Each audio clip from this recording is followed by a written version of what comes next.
What's the meaning of amateurism?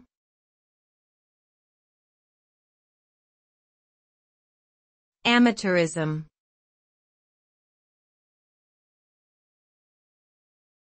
Amateurism.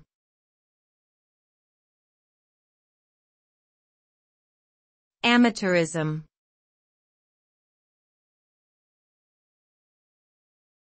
Amateurism.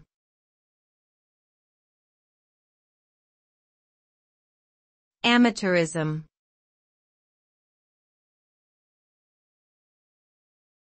Amateurism is the practice of engaging in an activity or sport for enjoyment and personal fulfillment, rather than for financial gain or as a profession.